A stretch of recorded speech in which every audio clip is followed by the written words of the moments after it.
Hi, guys. This is Donald Ephraim coming to you from the kingdom of God here on earth. So, I want to do a little health update. But first and foremost, I want to say I'm thankful to God for a number of things. Okay. One, I got my car back. Okay. So, some of you may know, some of you don't. I am the owner of a 1995 Oldsmobile Aurora. The car was manufactured back in 1994 as um, for the purpose of saving the Oldsmobile brand. So they put every conceivable feature, modern, updated feature into this particular model of car. And so now personally, I like the car. It's an older car. It's got a few body flaws, right? But the car runs well. It's got low miles on it, and Lord willing, I like to get another 150 on it and see if I can reach 300,000.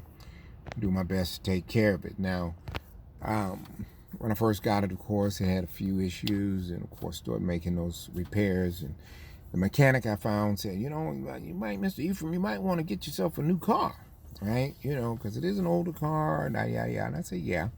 But my logic is I don't have a payment. I don't have a car note. And all cars, old and new, require maintenance. So you got to do your regular oil changes and things of that nature, oil pumps, water pumps, starters, compressors for air conditioning, alternator. These things go out on all vehicles. Some sooner than others, right? If you find yourself a good dealer, like I believe Honda and Toyota and Nissan, and it's interesting that the foreign vehicles seems to be the best of the vehicles that, as far as a quality build. American cars used to be able to work on them. You can't work on them anymore. And that happens to be the case with this one, even though it's a 95. And so I have to take it in, have things done. So the last issue was a leaky oil pan gasket. And my concern was if it leaked too much oil, fire, end up burning the car up. That ain't cool. So I took it to my primary care mechanic. Uh, and so, they checked it out and said, yes, your oil pan's leaking in several locations and it's pretty bad. So now their recommendation, I was a little disappointed because their recommendation was forget about it. Donald, Mr. Ephraim, forget about the oil leaks. The only way to fix it, you got to drop the engine to get the oil pan off to do that kind of work, and that's going to be a little pricey, somewhere around $3,000. So I had to make a decision, so I did. I took it to. I didn't let them do it because they had already indicated, to me, if they tell you forget about it, they're not interested in doing the work because it's a big job. He said you're going to have to drop the engine. That's a big job, and he didn't say we could do it, but that's up to you. That's not what came out of his mouth. So I found someone who would do it. I took it to a fancy shop in Los Angeles called RDB of Los Angeles. RDB Los Angeles. They are on YouTube, right? Now they handle high-end vehicles, Rolls, Lambos, Ferraris, all them high-end vehicles. You name it, people either bring the car or ship the car. Not only local, but from overseas. They will ship their car to them. Or they'll buy a car, send the car to them for, modifications before the car is shipped to them out of the country. So they're very reputable about what they do, high end, but they fix everything. And I knew this because I watch them, and so I saw that they fix everything. So I took my vehicle to them, and actually I had it shipped to them. I just put it on a AAA, and they took it there. It took a couple of weeks, right? It was interesting. They videoed what it was they were doing and repairing. They do that with every car that comes in. It'll be on video. They will say what the car is, what the car is about, problem, issues, repairs, and boom. Now, of course, the fancy ones, the high end, the big dollar ones get more of the attention and highlighting and all that. But I was surprised that they featured my vehicle on YouTube. But more importantly, they fixed it. And as of right now, I've had it now a few days, and driving it, and so we'll see. Keeping an eye on temperature and all, because anytime you take a car apart like mine, they took the engine completely out, and so they had to get to the oil pan. And that's one of the problems with a lot of cars nowadays, in that in order to service them, you have to remove the entire engine or drop, anyway. But I got it back, and I'm thankful and grateful for that. So, health update. With each passing day, I am better. Now, since I've had COVID, and when I recovered from COVID, my first episode, I've had it twice, unfortunately. But from my first episode, after recovering, one thing I knew, without any real documentation, no scientific, educational, nothing. I knew that once you got it, you have it. It's in your system. It ain't going nowhere. Now, how it affects you depends on you. So once you get COVID, it becomes your COVID, because it's not the same in everybody. The proof is some people have COVID, don't know it because they're asymptomatic. Some people have COVID and die. And then you got everybody in between. Okay? So once you get COVID, it's your COVID. And if you don't know this, COVID does not kill you. COVID hasn't killed anyone. Your immune system trying to fight it off is what takes you out. Some people have an overreactive immune system and fills your lung with fluids trying to flush out any impurities, and you drown, right? And various other things that your body will do to fight off, right, the virus, right? That can take you out. The virus itself doesn't kill. You say, well, Don, I don't know about that. Well, if the virus killed, then everybody who caught it should be dead. Okay? So the virus don't kill people. It does not. It's your immune response to it that can take you out. All right. So anyway, ever since then, and I've been doing well in regards to what they call long COVID. I don't think I've had any noticeable ongoing issues like some people have. Really bad, mild, in between, not at all. Don't know. Anyway, but my conclusion was, one, I had it. Two, it's there to stay in the body. Three, I don't say I'm good. Oh, I'm great, like I used to. Now I say I'm better, right? And that's more realistic on a passing day-to-day basis. Now, since then, I started taking these vitamins. It's called Youngevity. It's in the to-go pack because it has all you need in it. It's 7 pills, and it has 90 nutrients that you are supposed to have every day. This is my belief, right? Because I haven't proved it, so I'm going off of the scientific study by Dr. Wallach, and you can look him up. He's a vet and somebody and all that other kind of stuff.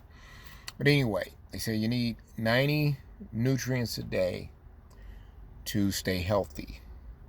And the reason why his study was interesting to me, and I ended up getting on these vitamins that they produce, and that the study was about why do people who exercise daily die before those who don't.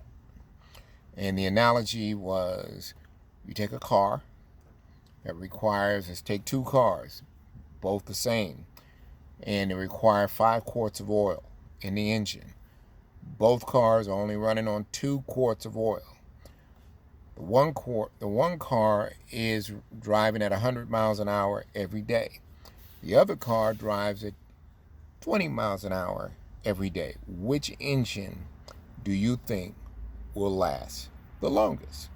Well, of course, the one going 20 miles an hour, even though it's low, equally low on oil.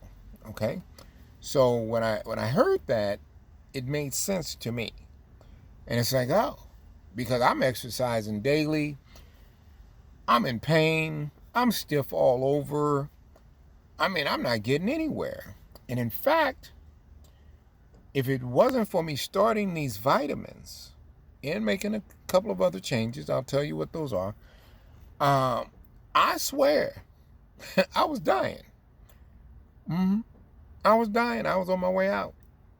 And I'm comparing that to how I felt then when I learned about the study and looked into it to how I feel now. Okay? So that's what I'm comparing my statement to. I was dying. I was on my way out. So I've been on the vitamins now going on, what, a month? 2 months. Maybe 2 months now. Right? Going on 2 months. And each day I feel better. Right? If it wasn't for my knees, still having some slight pain from time to time, I would say, hey, I feel really good. And regardless of that, I do feel really good. I feel a lot better, and I feel better and better each passing day. And my knees are getting better with each passing day, right? So that was one of the changes that I made. It's called Youngevity, the to-go pack. You can look it up, Youngevity. And they also sell them on Amazon. But look it up, do your research. It comes in pills, powder, and liquid. Currently, I'm doing both because sometimes you get tired of taking pills, so I can drink it. Give myself a little break. But I'm better. The other piece is I stopped eating any product that's made with enriched anything. If it's enriched flour, rice that's enriched, look at the back, look at the label of ingredients, and it'll say made with enriched flour, or it'll say rice, enriched rice, and it has. And if it doesn't say that, this is what you look for, and that's thiamine, riboflavin, niacin, iron of any type. If those are listed, it's enriched. Okay? It's an enriched product. I stopped taking that. I stopped eating enriched products. My health has changed dramatically. I'm down 20 pounds, sorry. I'm down 20 pounds, right? And I'm continuously losing fat. So, because what happens with enriched products, because they break down faster in your system, you get the insulin spike. So your pancreas and your liver is trying to eat up and dispense with the sugar, excess sugar, but it can't metabolize it all. So it stores the excess sugar. Any carbohydrate is a sugar. So when the body can't break that down and burn it, it stores it as fat. So when I realized that, because I was listening to this guy named Jabaz Israel. Go check him out. He'll explain it all. Jabaz Israel on YouTube. And you can listen to Dr. Bobby. Look up Dr. Bobby. It's a black guy, and he talks about nutrition, right? And all, and he explains a lot of his good information. So as I started to understand, it's like, oh, I get it. You know, your body's a machine. You got to put the right stuff in it. If they enrich a product, they strip out the natural nutrients and put synthetics in. And what it does is acts as a preservative, and it causes it to last longer on the shelf and whatnot, and even after you've cooked it, right? Because the rice now that I use just says rice and it's organic. If I don't use it up within the week, it goes bad in the refrigerator. Whereas the other white rice, Mahatma, whatever it is that, you know, people normally use, I used to use, rice is being there for a month more. It's just there, right? So it takes a long time for it to break down. But the natural, the rice, the flour, natural ingredient, no, it takes a while before any of that breaks down. I mean, it breaks down fast because of the natural nutrients in there. And they started doing this enrichment product back in the late 30s, early 40s, and so on and so forth. And so you need to check that out. Well, because I get the proper nutrients out of the wheat now and the flour and the rice or whatever grains that I've chosen to eat, right, then I'm not as hungry. I don't eat as much. So that contributes toward the weight loss as well, because I'm not running around here starving and stuffing my face 3, 4, 5 times a day because I'm hungry and snacking and carrying on. No, I'm getting proper nutrients from the vitamins. I'm getting proper nutrients from the food now that I eat. And so I'm not nearly as hungry. So I'm down to 1 to 2 meals a day. And I'm trying to revise that, because you don't have to have what they call a balanced meal at a sitting, right? At a sitting. You can have proteins. You can eat all your proteins at once. And then you can come back and eat carbs. And you can come back and eat veggies later. You know, so you can eat throughout the day if you want, but you don't have to eat all of those things together, right? And I think, personally, I think that's better for your body. It's just protein to digest, carbs to digest, and then just veggies or whatever. Then you know you're good to go. But that's me, Donald. So I'm doing better, right? And my health is better. I'll be doing a blood test soon, and you know, because around that time of the year they want to start doing a physical on you on Medicare and stuff. So I'll be doing a blood test soon, and to see where my numbers are. I'm no longer on any meds whatsoever right now. I was on a number of different things. I'm not on anything anymore. I was on blood pressure, cholesterol, testosterone stuff. I'm not on anything, right? And so the only things that I did, I'm thankful to God. I'm listening to what I believe to be the voice of the Lord. But also listen to your doctor. But remember, every decision you make, you're responsible for. Don't blame me. Don't blame nobody else. Every decision you make, you're responsible. So make sure you do your research.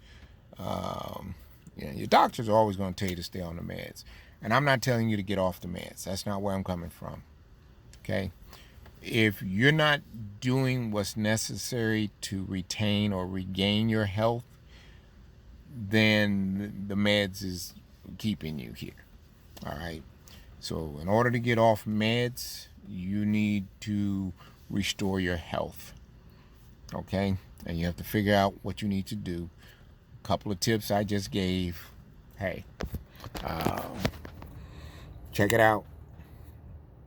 Check it out. That's all I can say. But it's helped me. You know, people say, hey, I'm glad you found something that works for you. Right? I am too. This does work for me. And do I believe it'll work for others? Absolutely. But you have to check that out for yourself. This is Donald Ephraim. Kingdomology.